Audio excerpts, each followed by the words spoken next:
Halo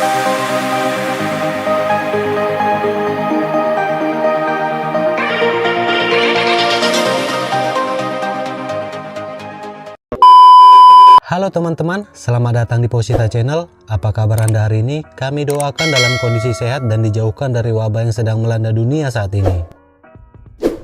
Di video kali ini, kita akan membahas tentang salah satu produsen otomotif terbesar di Jepang bahkan di dunia. Perusahaan itu bernama Toyota.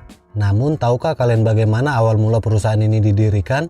Nah, bagi teman-teman yang ingin mengetahui sejarah singkat pendirian perusahaan Toyota, di sini Posita Channel akan membagikan informasi menarik bagi kalian semua.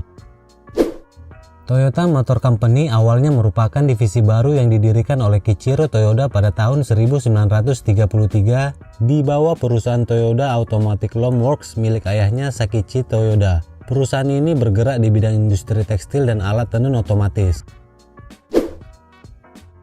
Ide mendirikan perusahaan otomotif dimulai ketika Kiichiro Toyoda terinspirasi oleh metode produksi massal yang dia lihat ketika melakukan perjalanan ke Eropa dan Amerika.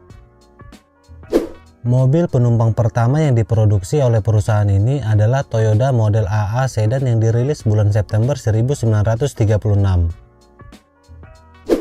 Setahun kemudian, tepatnya pada tanggal 27 Agustus 1937, Kiichiro Toyoda secara resmi mendirikan Toyota Motor Company sebagai perusahaan terpisah dari Toyota Automatic Loom Works milik ayahnya. Meskipun nama keluarga pendiri adalah Toyoda, namun nama perusahaan diubah untuk menandakan pemisahan kehidupan kerja pendiri dari kehidupan rumah dan sekaligus untuk menyederhanakan pengucapan nama perusahaan itu sendiri. Jika diperhatikan, perubahan nama dari Toyota menjadi Toyota hanya satu huruf. Namun dalam hal penulisan huruf katakana, keduanya berbeda. Toyota dalam huruf katakana memiliki 8 goresan kuas, di mana angka 8 dianggap sebagai angka keberuntungan dalam budaya timur. Sementara Toyota memiliki 10 goresan kuas. Perkembangan Toyota pasca didirikan mengalami pertumbuhan yang cukup baik. Namun berubah ketika Jepang terlibat Perang Pasifik sehingga perusahaan menangguhkan produksi mobil penumpang dan mendedikasikan diri memproduksi truk militer untuk tentara kekaisaran Jepang. Model truk tahan banting ini bahkan menjadi cikal bakal Toyota Land Cruiser yang sukses terjual di Amerika dan di seluruh dunia di kemudian hari. Ketika perang berakhir pada Agustus 1945, sebagian besar fasilitas industri Jepang telah hancur. Dan Toyota menghabiskan beberapa tahun di ambang kebangkrutan hingga akhirnya di tahun 1950 pabrik-pabrik produksi mobil Toyota mampu bangkit dan kembali beroperasi. Di tahun 1957, Toyota Motor Sales didirikan di Amerika dan merilis sedan Toyopet pertamanya. Model mobil tersebut mendapat respon yang buruk untuk pasar kendaraan di Amerika pada saat itu karena harganya yang mahal dan dianggap tidak bertenaga. Lalu pada tahun 1965, Toyopet tersebut sepenuhnya didesain ulang dan dirilis sebagai Toyota Corona pada tahun 1968. Hal ini menandai kesuksesan besar pertama Toyota di Amerika Serikat. Selama tahun 1960-an sampai dengan 70-an, perusahaan berkembang dengan pesat dan mulai mengekspor mobil dalam jumlah besar ke pasar luar negeri. Selain itu, Toyota juga mengakuisisi beberapa perusahaan lainnya seperti produsen bus dan truk besar Hino Motor, perusahaan pembuat komponen mobil listrik Nippon Denso Company, dan Daihatsu Motor Company. Pada tahun 1984, Toyota melakukan kerjasama dengan raksasa Amerika General Motor yang kemudian dinamakan New United Motor Manufacturing. Fasilitas canggih yang tersedia memungkinkan Toyota untuk memulai produksi di Amerika Serikat. Namun pada tahun 2009, Toyota mengumumkan penutupan pabrik ini setelah tertekan ongkos produksi dan mundurnya General Manager dari aliansi pasca krisis global.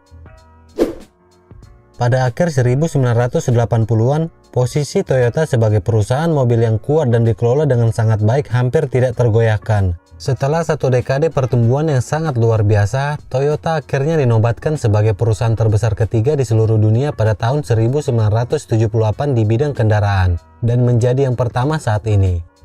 Pada awal tahun 90-an, Toyota berhasil menguasai 43% pasar mobil di Jepang dan Amerika, dengan penjualan lebih dari 1 juta mobil dan truk untuk pertama kalinya. Selain dari dua pasar andalan ini, Toyota memperkuat operasi globalnya khususnya di Asia Tenggara dan mengukir pasar baru di Amerika Latin.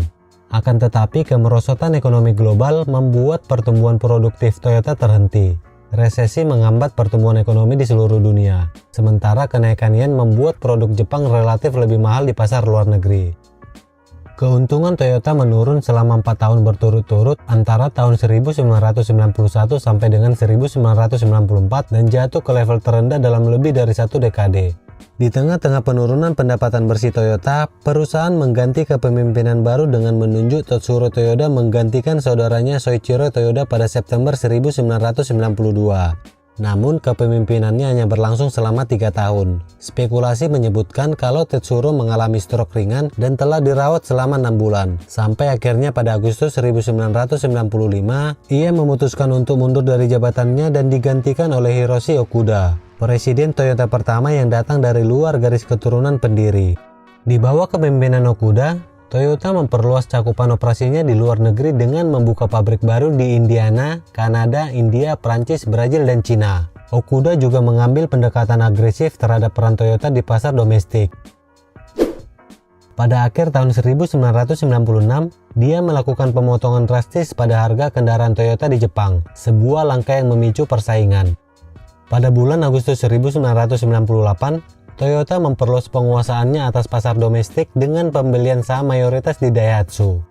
Namun salah satu inovasi paling radikal yang muncul dari revolusi Okuda adalah meluncurkan Prius, mobil hybrid pertama Toyota yang diluncurkan pada Oktober 1997. Toyota Prius merupakan penggabungan mesin gas yang sangat efisien dengan motor listrik yang dapat meregenerasi sendiri. Masa depan mobil ramah lingkungan di pasar domestik tampak menjanjikan di masa depan. Pada tahun 2009, Toyota secara resmi mengumumkan pergantian pucuk pimpinan perusahaan dengan mempromosikan Wakil Presiden Akio Toyoda sebagai orang nomor 1 di Toyota. Penunjukan cucu pendiri ini sekaligus mengembalikan terah keluarga Toyoda sebagai Presiden Toyota Motor Corporation setelah 3 kali dipimpin di luar anggota keluarga pendiri. Pergantian pimpinan perusahaan diharapkan dapat mengembalikan kondisi perusahaan dari krisis keuangan global dan kerugian operasional pertama perusahaan dalam 70 tahun terakhir. Toyota dalam perkembangannya terus berkomitmen untuk berpartisipasi dan berkontribusi dalam pengembangan industri otomotif dan teknologi dunia, baik melalui kegiatan investasi, ekspor, penyerapan tenaga kerja, dan pengembangan sumber daya manusia. Beberapa hasil produksi otomotif Toyota yang telah dipasarkan luas di hampir seluruh negara di dunia antara lain Toyota Corolla Altis, Royal Salon, Toyota Yaris, Land Cruiser, Fortuner, dan banyak lagi yang lainnya. Kita harapkan Toyota semakin berkembang dengan inovasi dan teknologi di masa depan. Mungkin di antara teman-teman ada yang merupakan pecinta mobil pabrikan Jepang yang satu ini. Kira-kira tipe apa yang kalian miliki teman? Komen di bawah ya. Nah, bagi teman-teman yang masih berencana membeli mobil baru, mungkin Toyota sebagai salah satu alternatif yang bagus buat kalian. Oke teman-teman, sekian dulu video kali ini. Terima kasih karena sudah menonton. Semoga informasi yang kami berikan dapat menambah wawasan teman-teman sekalian. Jika kalian menyukai video informatif seperti ini, dukung kami terus dengan cara like, comment, dan subscribe. Nyalain juga loncengnya agar tidak ketinggalan informasi-informasi menarik lainnya. Stay healthy dan bye-bye!